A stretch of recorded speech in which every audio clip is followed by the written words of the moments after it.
I lost my dad in 2013 due to cancer. Some people don't get to grow up with them, especially on First Nations. Sometimes the family dynamics aren't that healthy. Like the Liberal government wants to build a bunch of social housing. Like, if you really want to see how effective governments build houses and operate them, just go to like an Indian reserve. It's really... And for those who haven't been, what is the story? Derelict.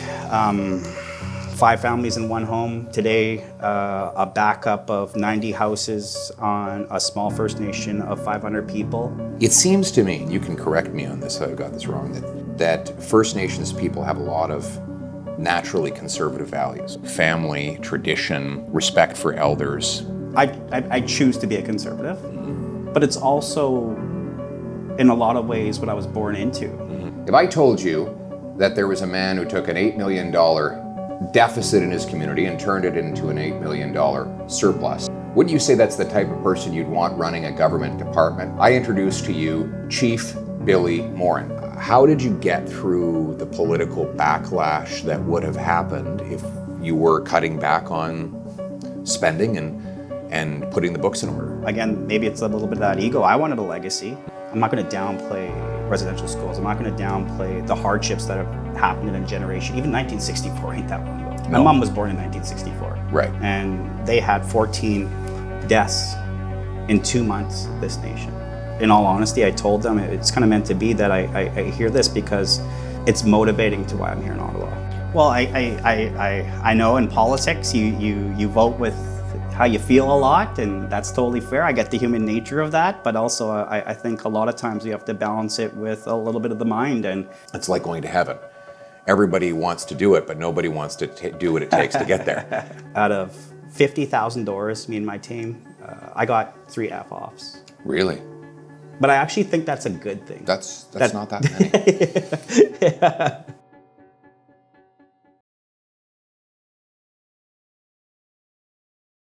Hi everyone, Pierre Poilievre, leader of Canada's Conservatives. If I told you that there was a man who took an $8 million deficit in his community and turned it into an $8 million surplus, or who created 2,000 jobs for a very small community, or who generated $1 billion of business to lift people out of poverty, wouldn't you say that's the type of person you'd want running a government department?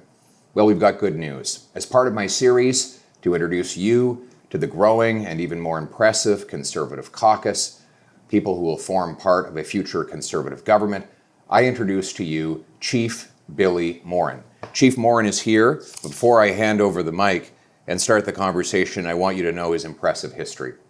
He was the youngest chief in his nation's modern history, serving from 2015 to 2022. During his leadership, he spearheaded economic development with natural gas, hydrogen, and other investments totaling $1 billion, creating 2,000 jobs and turning a deficit into a surplus. In 2020, he was elected Grand Chief of the Confederacy of Treaty 6 First Nations, where he focused on home building, healthcare, resource development. Morin holds a diploma in civil engineering, a Bachelor of Technology Management, and a Bachelor of Business Administration from the Northern Alberta Institute of Technology, a great school. On April 28th, perhaps most impressively of all, he was elected with a very strong mandate to serve the people of Edmonton Northwest. He's also played a pivotal role in the agreement with the Government of Alberta to strengthen work between the Treaty 6 nations and the province, the great province of Alberta. You have to meet this guy to understand the incredible potential of our future government. He's already done in his community what we need to do for the entire country. But before we get into all of that, let's get to know the guy. Chief, thank you for being here. Happy to be here. So let's start with your upbringing. What was it like to grow up Enoch Cree, and where exactly on a map could people find the place you grew up? Yeah, so borders the city of Edmonton, 215th Street, there's a Costco on one side, and on the other side is the Enoch First Nation. There's been a lot of development going up to the nation in the last, I'd say 20 years, because 20 years ago when I grew up on the nation and oil and gas was low, the city didn't actually come up to our borders, and times were a little bit different then. And so as a young kid on the nation, I'd say reflecting back, what I had was a lot of positive pressure. So I'm Billy Morin the fourth. My son is the fifth. Billy Morin the first was the chief in the 1950s when Leduc #1 struck. Right. And he was there when oil and gas hit. And the positive pressure was that since Billy Morin the first was chief and his son Billy Morin the second was on council for a long time. My dad actually didn't want to go on council. He wasn't his thing. He's not a politician. No, he's not. He's not a politician. But I would say there was this positive pressure of carrying the Billy Morin name and kind of eventually going into leadership for the nation. So that was always my expectation. So this is from before you were even old enough to serve. So when you were a kid, you thought, I could one day serve as a chief. Absolutely. Again, positive pressure. I mean, every First Nation I would categorize in a way, I like saying this, is a small family business. 2,000, 3,000, sometimes 10,000 family business like Kainai. And everybody knows everybody. Everybody can walk into each other's homes. You can leave Billy at his grandma's in the town site, and everybody in the nation would watch him and his cousins, and that's just how it was normally growing up on the reserve. So very family oriented, and always a lot of support from family and friends and cousins and aunties and uncles to do something special. I suspect you have to be especially honest and honorable in an environment like that, because unlike growing up in a huge city where you might not see the same person twice, if one is dishonorable, then they're going to be seeing the same person they wronged over and over again, maybe for decades. So I guess, does that not build like a sense of kind of familial honor, where people have to take care of each other, honor their bond, and keep their word? Yeah, absolutely. What I would say is, getting into public service on the Canadian federal level, I often joke kind of that going through First Nations politics probably hardened me up a little bit more so, because again, like I have 100,000 constituents roughly in Edmonton Northwest. And like you said, pragmatically, I can't see every single one. Pretty proud that we knocked 50,000 doors as a rookie and got it done with a great team and did as much possible. But on the nation, you can't really hide. You've got to answer to family, and your family gets to hold you accountable a little bit differently than the average Canadian does as a member of parliament. Not to say that it's any better or any worse, but it is a kind of a level of accountability. What's your favorite memory from childhood? Wow, that's a great question. I lost my dad in 2013 due to cancer. And as much as he didn't want to be chief, he was truly, like anybody who had a father growing up, that's pretty lucky to have a dad. Some people don't get to grow up with them, especially on First Nations. Sometimes the family dynamics aren't that healthy. But being with my dad and growing up and going to Elks games with him, and when he got sick, just watching football games with him, watching other games with him. And so I guess reflecting back, I always had a stable home life with my mom and dad. On the nation, again, that positive pressure and just having that home. Like a lot of people on First Nations struggle for housing, struggle for different things. And, a lot of people that I know, my cousins, my friends and families on my nation and other nations, they move around a lot. And for me, I had one house, two parents, and a really stable upbringing growing up. And I think that made all the difference for some how I arrived on the path that I got on. Were you a hockey player? Up until probably novice or what's the next one, bantam, and I was actually damn pretty good. I'm only 5'6" on a good day, but in the 90s, go Oilers go. By the way, we got to take it home. Of course, tomorrow. Yeah, that's right. So I think you're from Calgary, right? Well, it's better Edmonton than anyone else at this point, but I still have the trauma. And I told that to Wayne Gretzky when I met him. I said, I still have all the childhood trauma of being a Calgarian during the glory days of the Oilers, when you guys had Gretzky, Messier, Fuhr. Who else was on that team? Paul Coffey. And is it true that Paul Coffey used to wear skates that were like 2 sizes too small and it made him more agile? I think so. My mom has, when I got a mortgage on a reserve, and my mom gifted me one thing. It was this picture of Paul Coffey because she had a crush on him. Is that right? To be in the man cave. And that's funny. She said he used to wear the skates, but also kind of dress a little bit unorthodox. And I don't know, she kind of just... That's reminding me. Well, that was an incredible team in that time frame. I wasn't even born. So 87. You were born in 87. So the Oilers won. Eskimos won. Yes. And Wayne Gretzky's birthday is actually my birthday. Really? So I got a good talking point sometimes. That's funny. Yeah, the Eskies were very good too. They used to beat the Stamps a lot in Calgary. Though if you go to McMahon Stadium in Calgary, there's often more Saskatchewan fans than there are Rough Riders fans than there are Calgary fans. But happens at Commonwealth too. Yeah. Yeah, a lot of Saskatchewanians taking over Alberta. That's the old story. But like my parents are among them. But you talked a lot about your family and what your dad meant to you. It seems to me, you can correct me on this if I've got this wrong, that First Nations people have a lot of naturally conservative values, like family, tradition, respect for elders, hard work, harvesting nature and resources for a living, faith in a creator, freedom.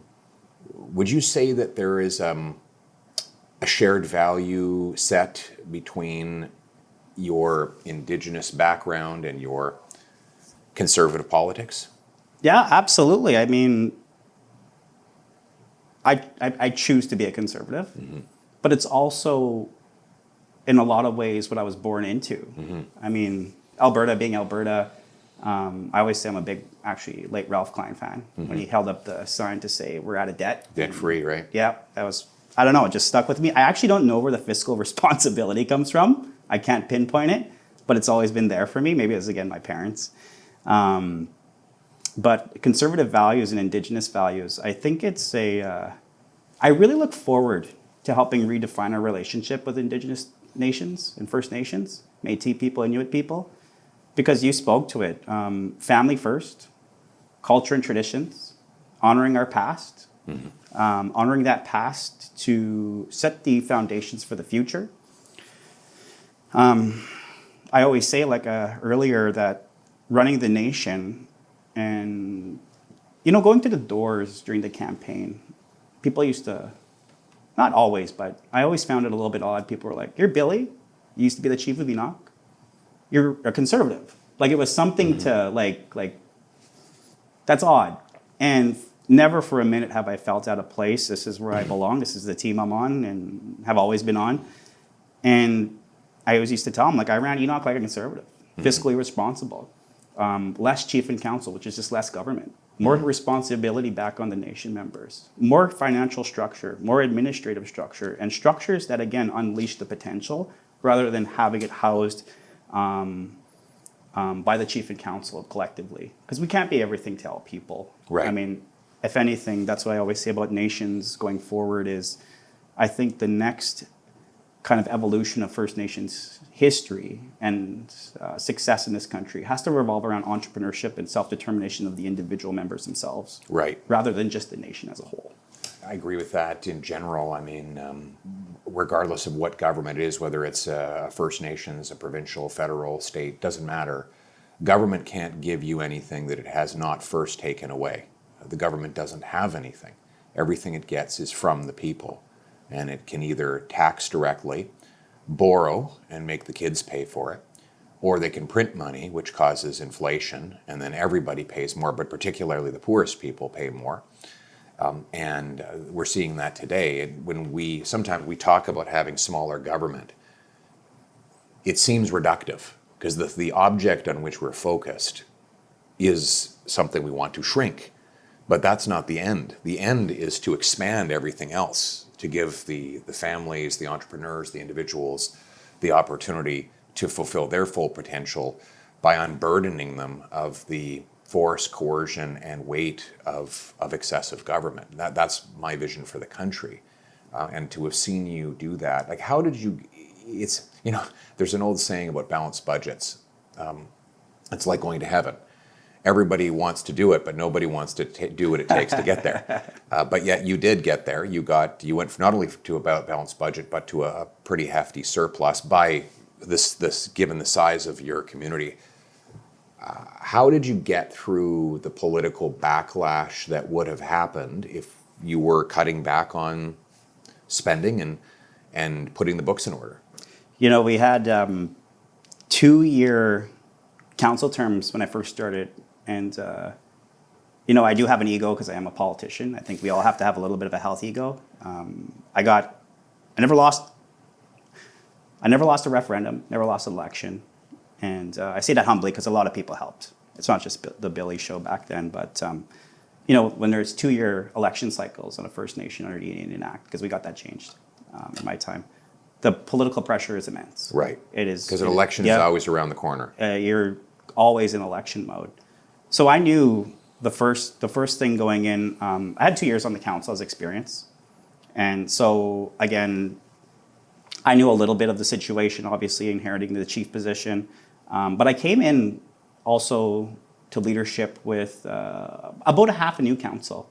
And the new council had off-reserve experience in finance. They had off-reserve experience in, one of them came back as a hockey player, shout out to Shane, from Germany. And he got drafted by the Penguins. So he had this world experience.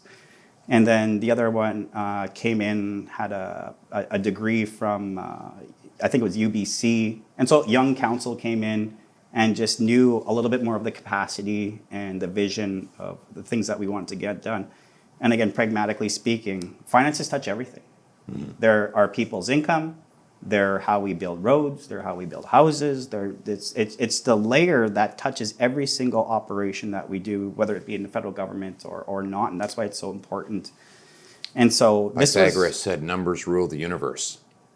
So if you don't have the numbers, then everything else falls apart. Well, I know in politics you vote with how you feel a lot, and that's totally fair. I get the human nature of that, but also I think a lot of times we have to balance it with a little bit of the mind. And again, maybe it's a little bit of that ego. I wanted a legacy, mm-hmm. and I wanted a legacy not just to be the guy who was there for 2 years and didn't really get anything done, and our nation was in this continuous cycle of back and forth in old school Indian Act politics. And so the pressure was immense to balance that budget and make hard decisions.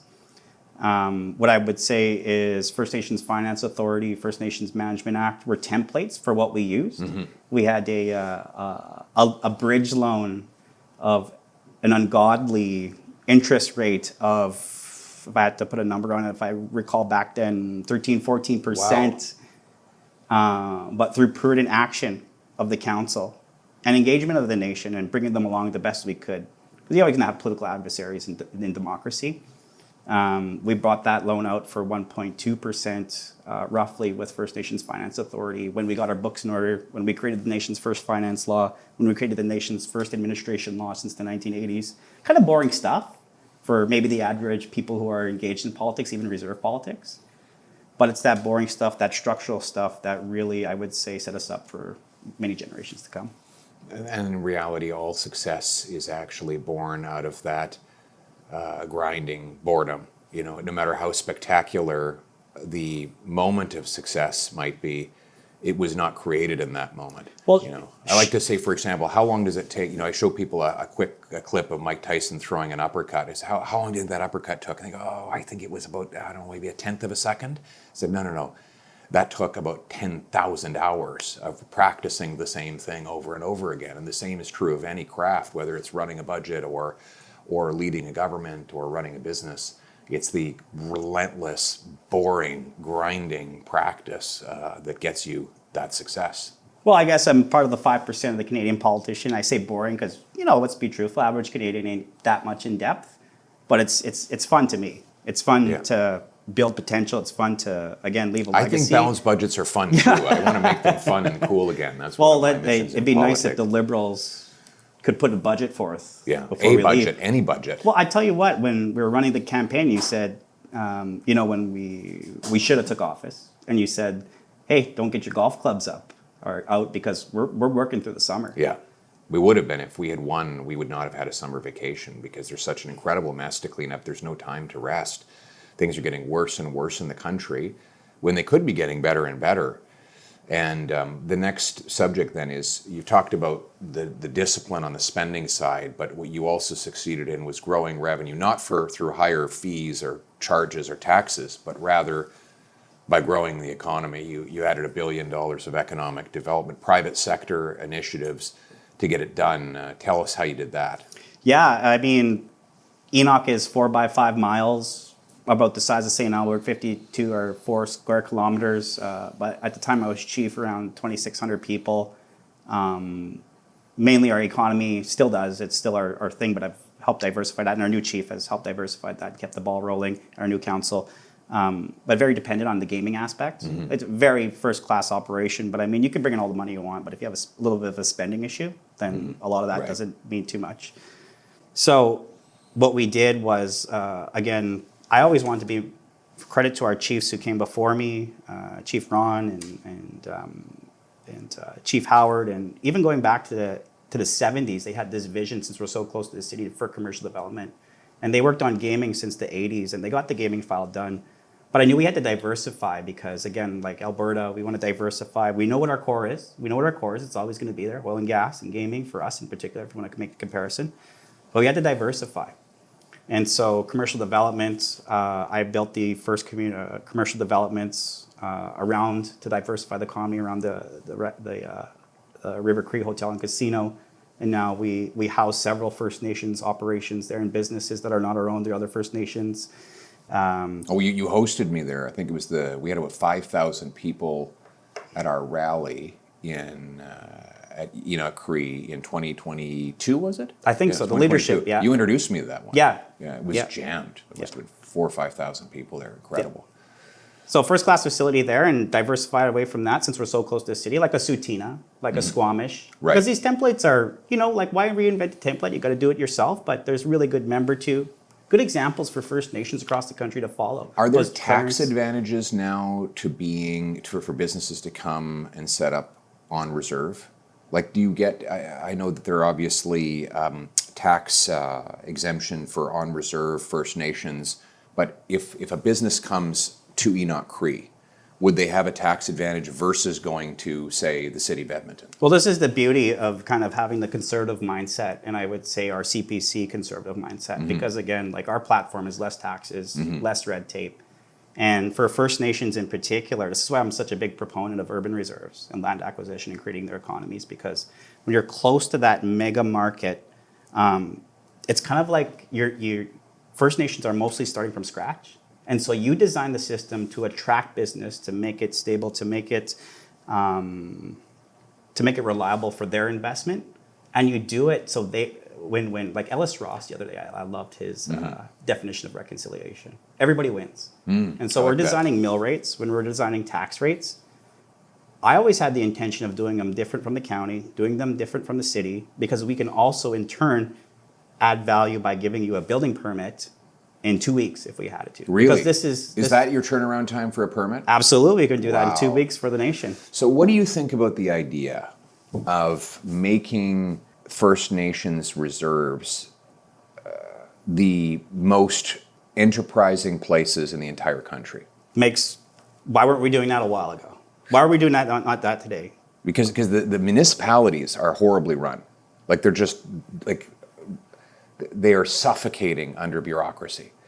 Like everywhere you go in this country, you meet people, and they're like, I've got a little factory with 30 employees. We want to hire 20 more people. We have to do an extension, and we're waiting on a permit. And City Hall says we need to have 16 bicycle locks for cyclists who might work for us, and we're jerking around with them on that, and we have been for 2 years. I gave the example when I was speaking to Ellis Ross about a Montreal investor who was going to build a plaza in Calgary. Way too long. So He went to Cecina instead. They gave it to him right away, and now they get all the benefit. Again, good for them. Could we see that, like the Squamish building 6,000 units of housing on 10 acres of land? You go to Chief Louis in Osoyoos, who's got wineries and golf courses and race car tracks.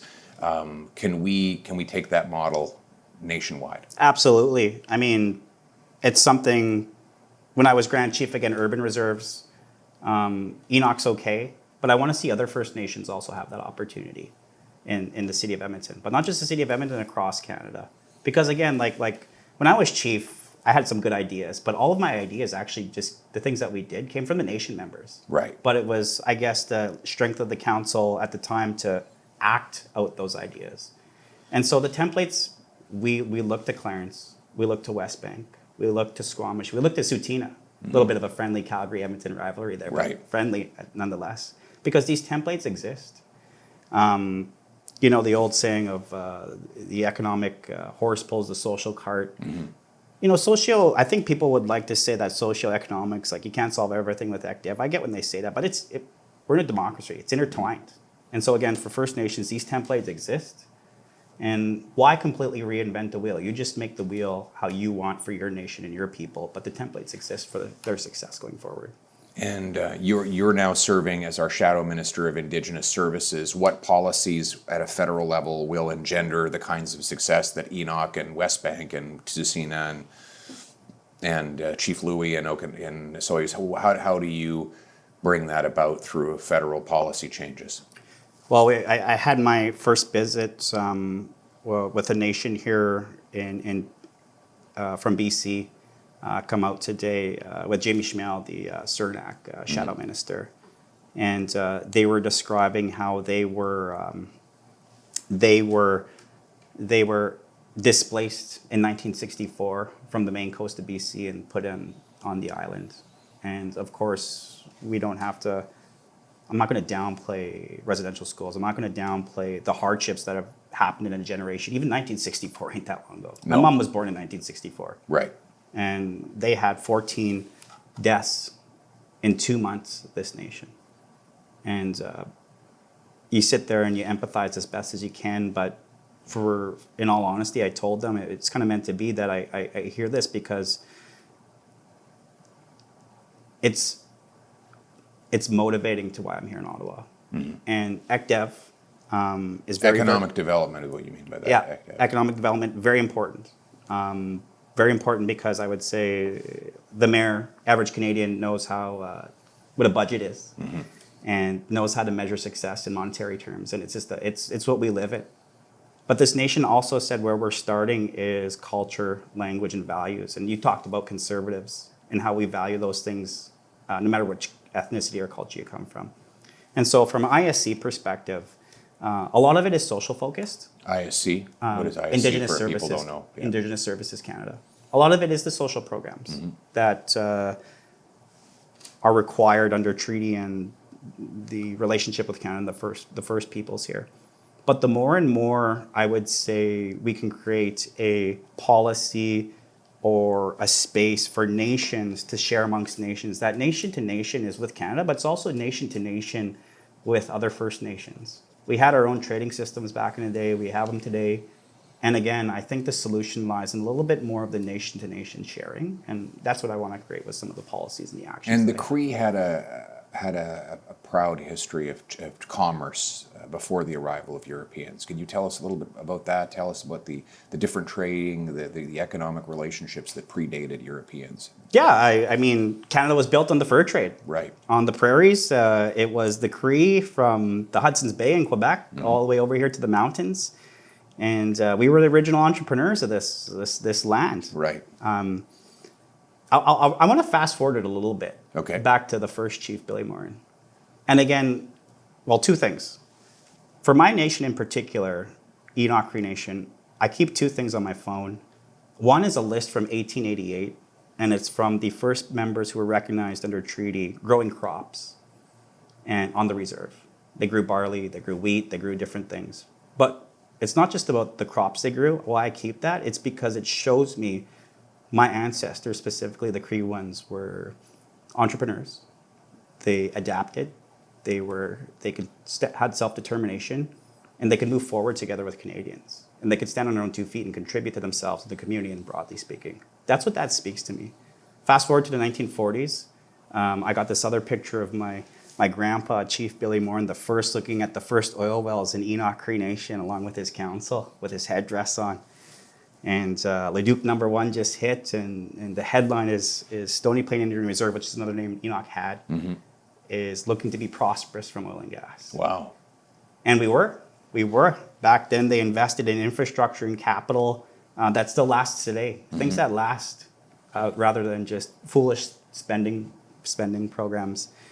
And so the Cree people, to me, particularly my nation, but other nations in Treaty 6, Alberta, especially looking back now on my experience as chief, working with the other fellow chiefs across Alberta, really just have this entrepreneurial spirit, like the regular Albertans. And so we've kind of meshed that together. That's good.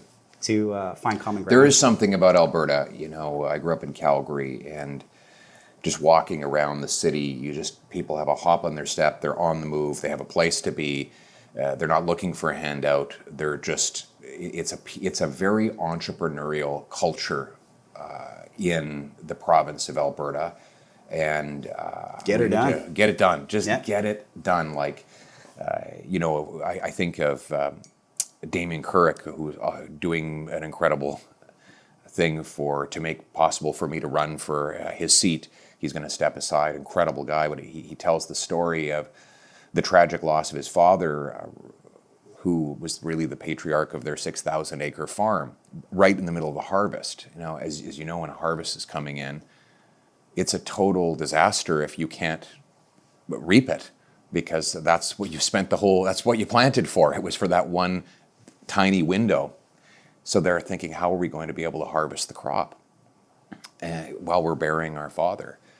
And he said something like 36 combines just appeared from people in the region who said, we know the Couric family, they've suffered this terrible loss, we're going to harvest for them, we're going to put their grain in bins and let them sell it. And that is like a quintessentially Alberta story. Growing up, whenever there'd be a problem, in Calgary, there'd always be some kind of like group of helpers that would just appear. They weren't worked with the government. They were just volunteers or people who rolled up their sleeves and solved things. I love that about Alberta.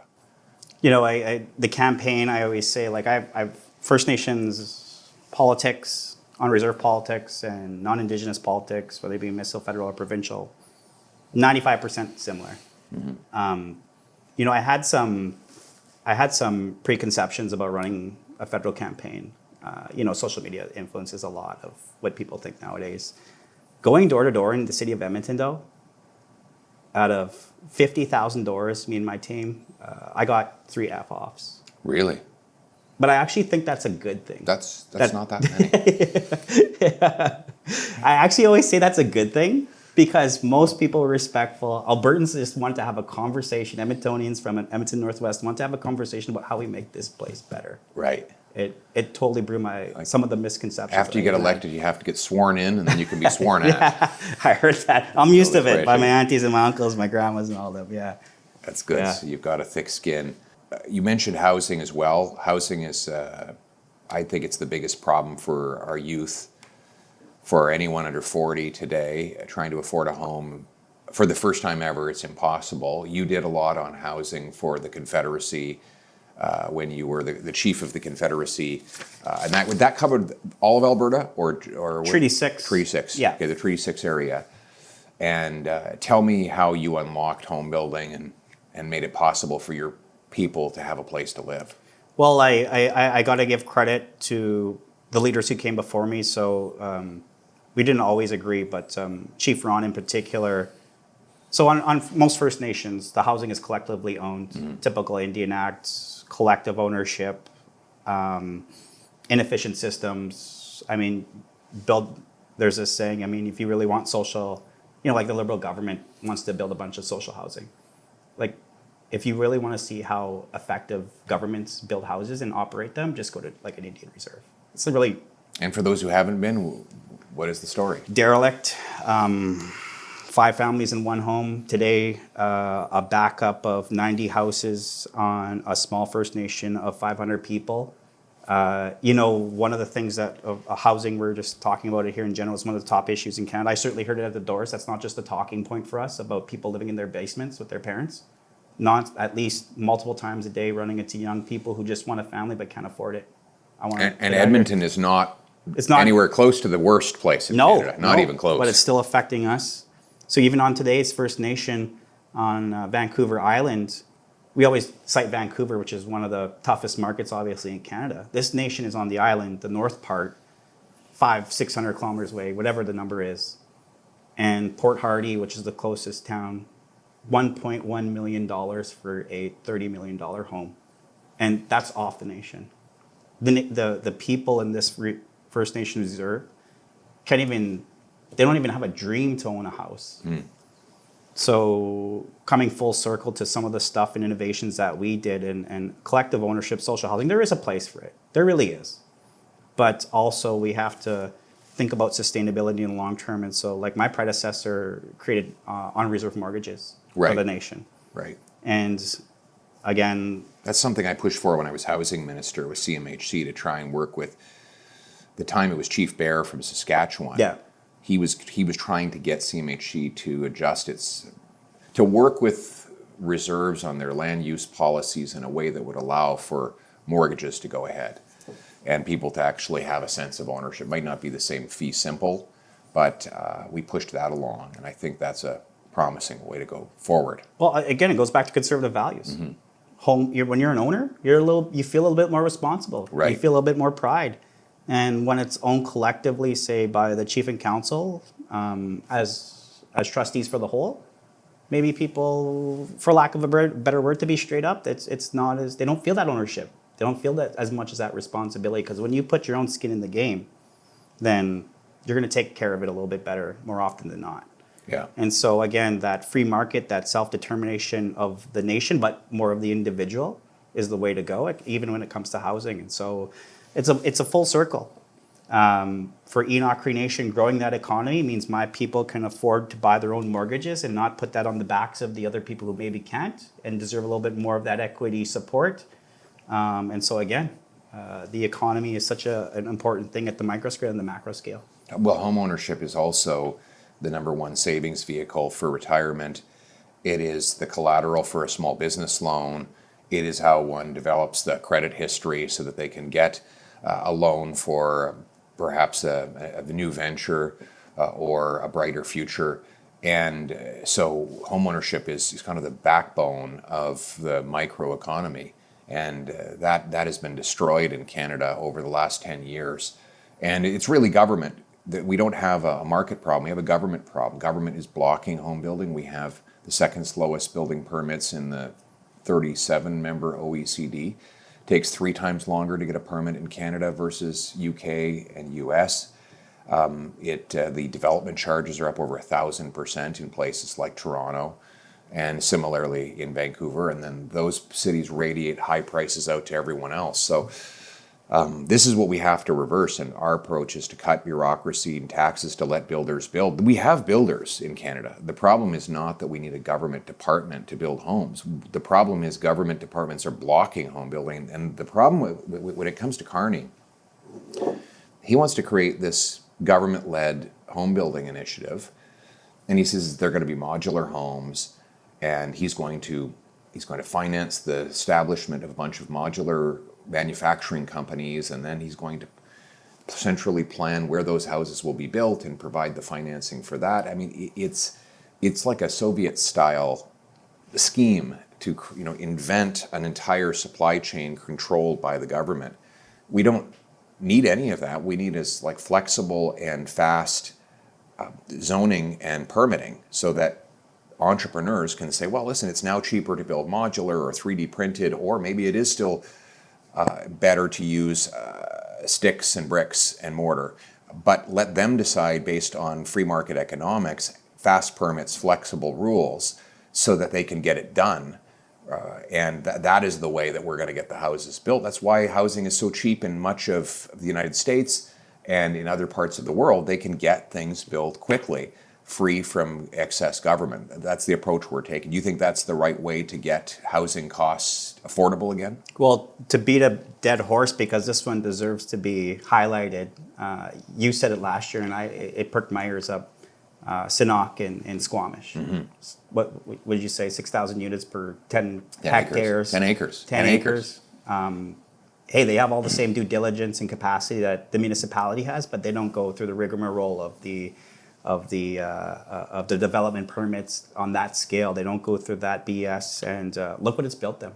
Look what it's built them, right? You said in the heart of Vancouver, the most challenging housing market in Canada.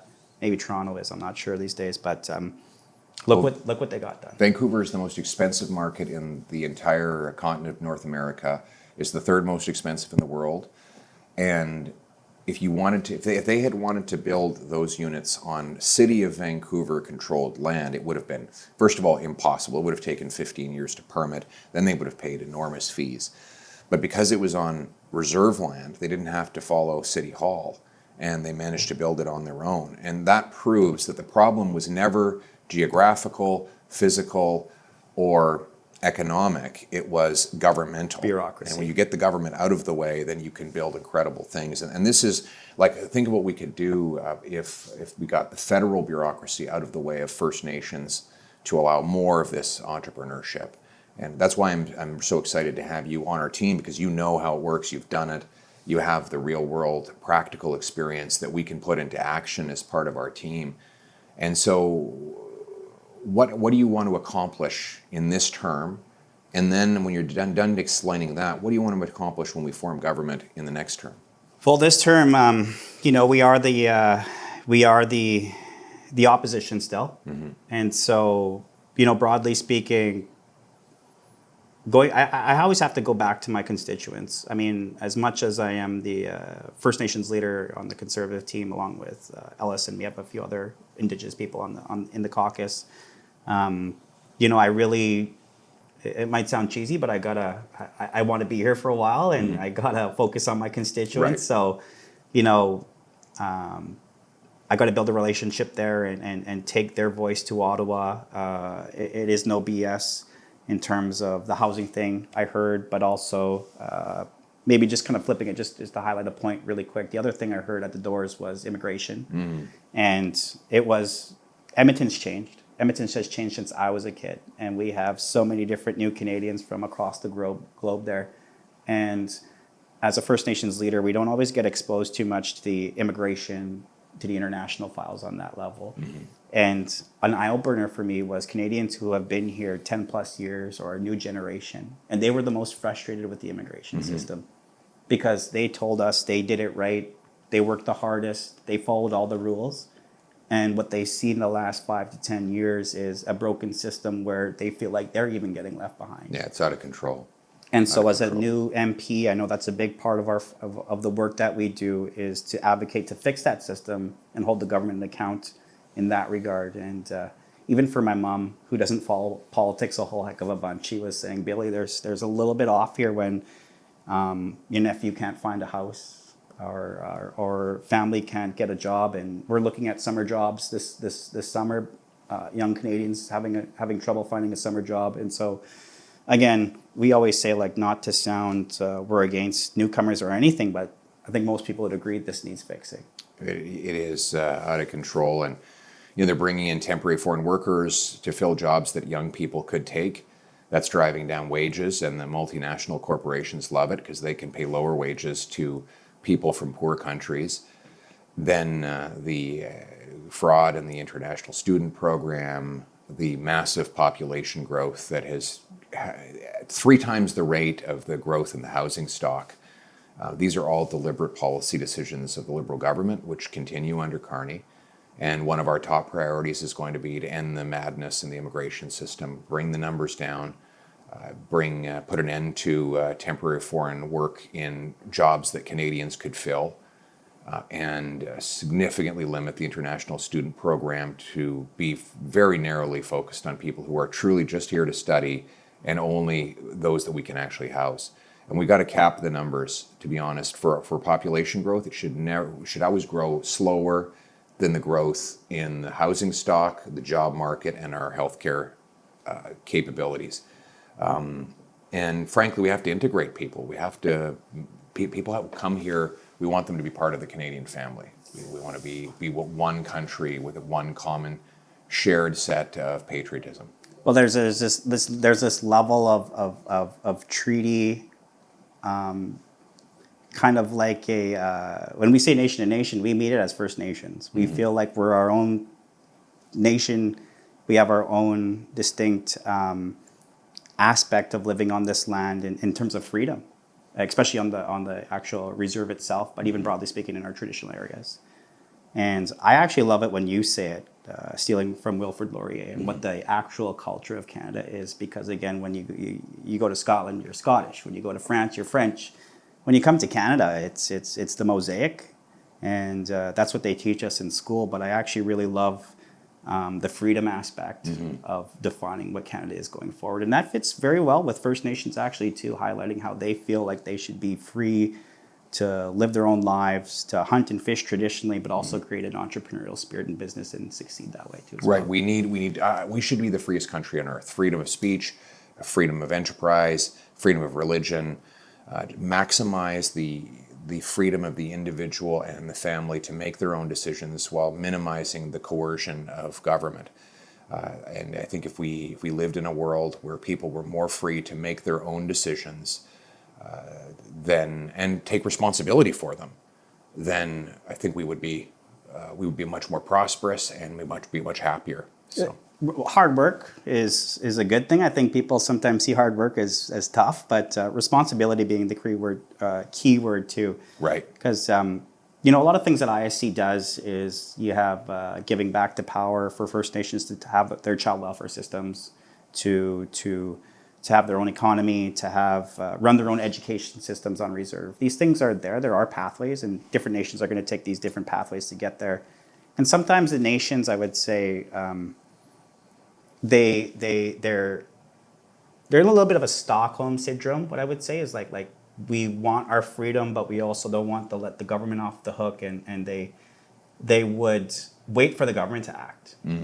And to me, it's a little like I say, like, yes, always keep the government accountable. Treaty rights, 100%. But one of the best definitions I had of treaty that a friend told me was treaty is not an excuse to fight the government and do nothing. It's a higher calling of partnership and to create those partnerships for benefits. And that's what our ancestors agreed, because treaty is a sharing agreement. When you make a treaty with a nation, you're talking about friendship and working together. Right. Not stopping things for the sake of stopping things. Now, Canada does have some outstanding issues, but time and energy should be putting into the opportunities as well of what we can do. And there are nations across this country who have figured out that template. Right. And so again, don't have to reinvent the wheel. Indigenous nations are not homogenous, but there are these success stories and these path developers that we could follow as a First Nation. Well, you're one of them, and that's why we're so happy to have you as part of the team.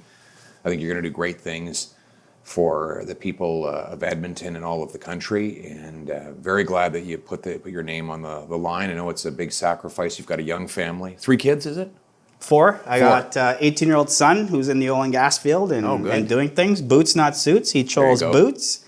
So good for him. 18-year-old guy. Billy Morin, the 5th. Yeah. And then I got Wilton and Walker, who are 10 and 8. And I got a 3-year-old Princess Astrid, who her brothers are a little bit more reserved.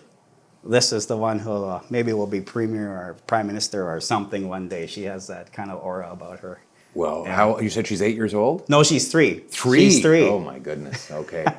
And she knows she's the baby and the youngest girl, so yeah. So she knows that she's the queen of the castle already. She does, yeah. That's amazing. And I imagine they're all Oilers fans. They are all Oilers fans, and they're all conservatives too. Okay, well that sounds like you're raising a good family. Very smart kids. But many blessings to you as you kick off your first term as an MP. I know you're going to do a great job and make people very proud, and I know that your entire community has great pride in your election and great hopes for what you're going to do for them and the whole country. So thanks a lot, Chief. Wouldn't be here without my family. Thank you. Right on. God bless. Okay.